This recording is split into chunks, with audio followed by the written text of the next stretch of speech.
Heat from the Earth's core makes hot mantle material rise and cooler material sink. This circular movement pushes and pulls tectonic plates. Running water and its landforms. How rivers shape the land. Rivers work through erosion, transportation, and deposition. They create a variety of landforms along their course. A river does three kinds of work along its journey: erosion, wearing away land; transportation, carrying the material; and deposition, dropping it. The balance between these three changes from the river's source to its mouth, so different landforms appear at different stages of its course. Upper course of a river, steep and strongly erosive, forms V-shaped valleys, waterfalls, and rapids due to steep gradients. In the upper course near the source in the hills, the river rushes down a steep slope with great speed and energy, so erosion dominates, especially downward, vertical cutting. This carves narrow, deep V-shaped valleys and creates waterfalls and rapids where the river tumbles over bands of hard rock. Middle course of a river. The river begins to bend and deposit. It meanders, forming oxbow lakes and floodplains as it loses energy. In the middle course, the land flattens and the river slows a little, so it begins to swing from side to side, or meander.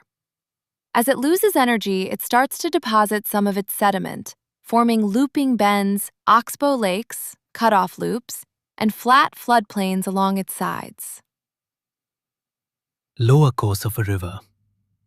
The river slows and deposits heavily, forms deltas, levees, and alluvial fans. These landforms aid agriculture, settlement, and ecosystems. In the lower course near the sea, the river is slow and heavily loaded with fine sediment, so deposition dominates. It drops this material to build deltas at its mouth, levees, raised banks along its channel, and alluvial fans, all extremely useful for farming, settlement, and wildlife. Waterfall. What it is / a river drops over a steep cliff. A dramatic vertical fall of water, figure 2.10. A waterfall is a place where a river plunges over a steep cliff or vertical drop, creating a dramatic fall of water, figure 2.10. Waterfalls usually occur in the upper course of a river, where the land is steep and rocky. Waterfall. How it forms. Hard and soft rock erode unequally. In the upper course, hard rocks resist erosion, while softer rocks below wear away, creating a sudden drop with a plunge pool below. A waterfall forms where a band of hard rock lies over softer rock. The river cannot easily wear away the hard rock, but it erodes the softer rock beneath more quickly. This uneven erosion creates a sudden step or drop, and the falling water often scoops out a deep plunge pool at the base. Waterfall. Importance to humans. Waterfalls are useful and valued. They attract tourists, can generate hydroelectric power, offer recreation, trekking, photography, and often hold cultural or religious significance. Waterfalls are valuable to people in several ways. Their beauty attracts tourists, boosting the local economy. The force of the falling water can be harnessed to generate hydroelectric power, and they offer recreation such as trekking and photography. Many waterfalls also carry deep cultural or religious significance. Meander. What it is. A winding curve or bend in a river. Found in the middle or lower course, a meander is a smooth, winding curve or bend in a river, typically seen in its middle and lower courses. Rivers rarely flow in a straight line for long. Instead, they snake across the land in these loops. Meander. How it forms. Erosion and deposition on opposite banks. The river erodes the outer bank and deposits sediment on the inner bank, gradually creating large loops. Meanders form because a river erodes and deposits unequally on its two banks. On the outer bank, where the water flows faster, the river cuts away and erodes the land. On the inner bank, where the water is slower, it drops sediment. Over time, this widens the bends into large, sweeping loops. Meander. Importance to humans. Meanders support farming and settlement. Fertile soil along banks aids agriculture. Villages develop on gentle slopes. Rivers help navigation, irrigation, and tourism. Meanders are important to humans because the fertile silt deposited along their banks is excellent for agriculture, making these areas prime farmland. Villages and towns often grow on the gentle slopes beside meanders, and the rivers are also used for navigation, irrigation, and even tourism, thanks to their scenic curves. Grand Anicut, Kallanai, an ancient river use example. The Grand Anicut, Kallanai, in Tamil Nadu is an example of using rivers for irrigation. The Grand Anicut, also called Kallanai, in Tamil Nadu, is given as a real example of humans using a river for irrigation. Built across the Kaveri River, it is one of the oldest water diversion structures still in use, showing how ancient Indians skillfully managed river water for farming. Delta. What it is. A landform at a river's mouth. Forms where a river enters a sea, ocean, or lake and deposits its sediment. Figure 2.12. A delta is a landform that builds up at the mouth of a river, where it empties into a sea, ocean, or lake. Figure 2.12. As the moving river meets the still water, it suddenly slows down and drops the huge load of sediment it has carried all the way from upstream. Delta. How it forms. Sediment builds up over time. Deposits accumulate into a fan-shaped or triangular area of land, split by distributaries. A delta forms as sediment piles up over a very long time at the river's mouth. Because the deposits block the main channel, the river splits into several smaller branches called distributaries, and the whole deposit grows into a flat, fan-shaped or triangular area of new land dotted with islands and sandbars. Fertility and farming. Deltas are highly fertile. Rich alluvial soil makes them ideal for crops such as rice and jute. Deltas are among the most fertile places on Earth because the alluvial soil dropped by the river is packed with nutrients. This makes them ideal for intensive agriculture, especially water-loving crops such as rice and jute, which is why delta regions are usually densely farmed. Delta. Other uses and risks. Deltas support life but flood easily. Good for fishing, fresh plus saltwater mix. Dense settlements, trade and transport, but prone to flooding. Deltas also support rich fishing because the mix of fresh river water and salty sea water creates a great variety of aquatic life. Their fertile land and river routes make them centers of dense settlement, trade and transport. The drawback is that low, flat deltas are highly prone to flooding, which endangers life and property. Sundarbans Delta. A famous, unique delta. The Sundarbans, figure 2.13, is popular with tourists for its uniqueness. Explore why.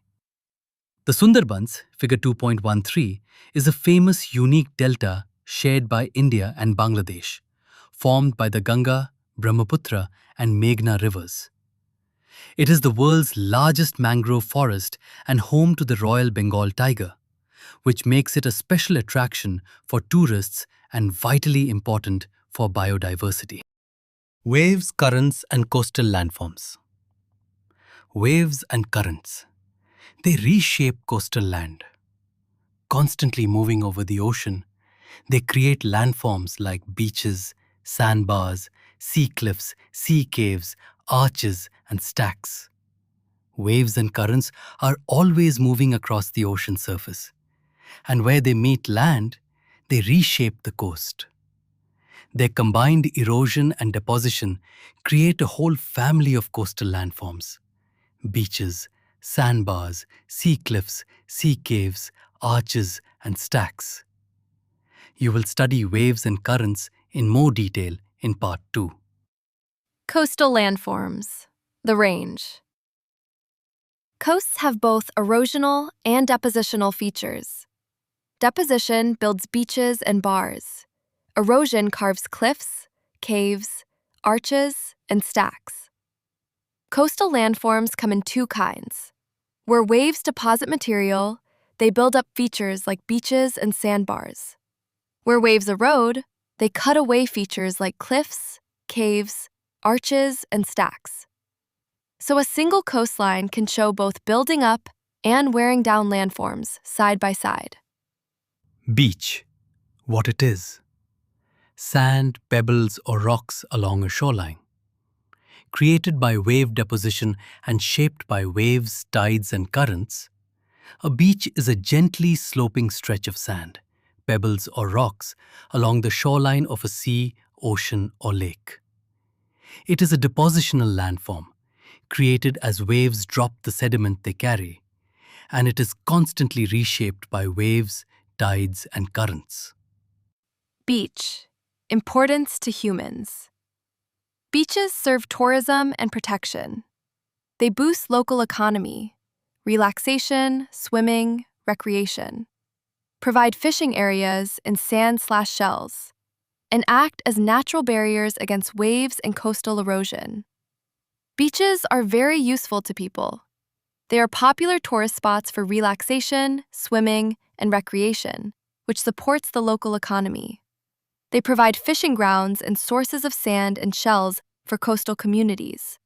And they act as natural buffers that absorb wave energy, protecting the settlements behind them from erosion. Cliffs.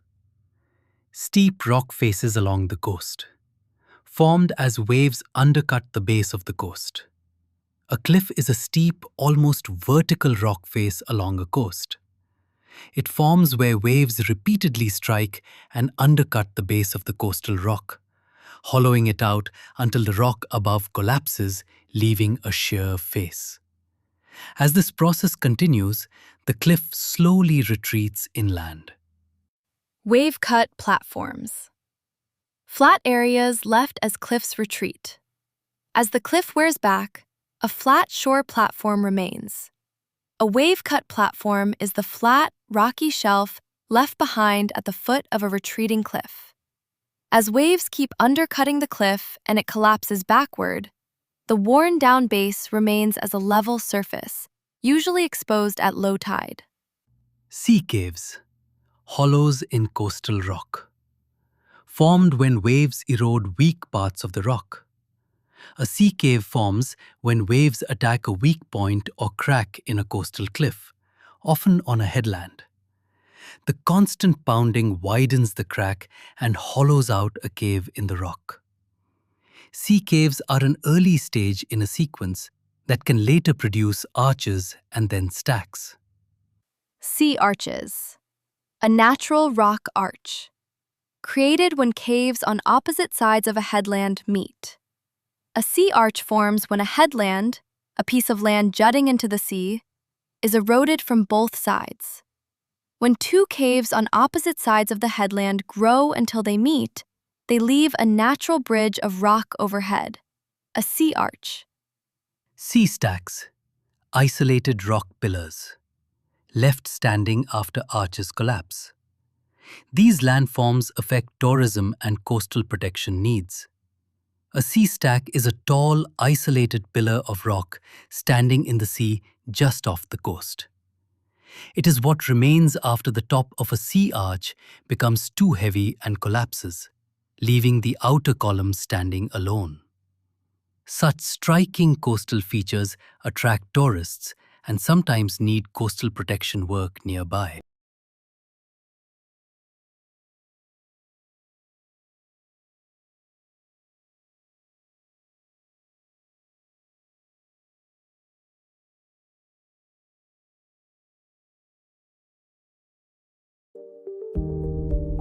Heat from the Earth's core makes hot mantle material rise and cooler material sink. This circular movement pushes and pulls tectonic plates.